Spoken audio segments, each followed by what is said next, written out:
Економија, економија, економија. Математички прецизно ќе стигнеме до целта. Развиена држава со луѓе кои имаат повеќе можности, повисок стандард и повеќе пари. Пред се започнуваме со намалување на рамниот данок и тоа на 8%. Така бизнисите ќе имаат повеќе пари, ќе може да вработат повеќе луѓе, а на вработените да им даваат повисоки плати и буџетот ќе се полни повеќе. Кога буџетот ќе биде полн, ќе има повеќе пари за градба на патишта, болници, школи, гасоводи, па така градежништвото ќе расте континуирано со стапка од 30%. А тоа ќе придонесе за 30% раст на уште 30 индустријски гранки кои се поврзани со градежништвото.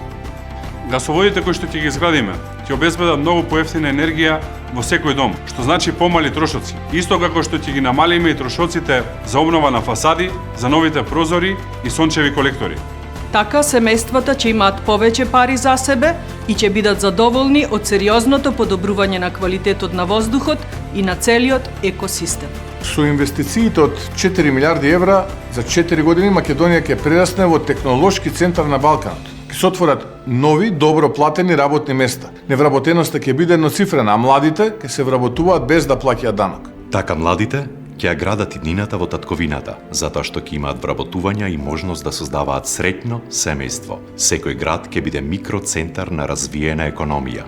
Буџетот дополнително ќе се полни со намалување до искоренување на криминалот и корупцијата.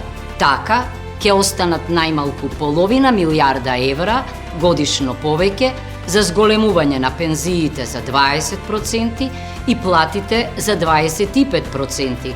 И земјоделците ќе бидат задоволни, ќе произведуваат поквалитетна храна за која ќе се погрижиме да им биде откупена по цена кој ќе им обезбеди заслужен профит, а субвенциите ќе ги добиваат редовно до 5 во месецот.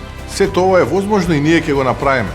Друг избор немаме. Ќе работиме со двојно повеќе сили за да ги средиме состојбите да обезбедиме обнова во секоја сфера од општеството.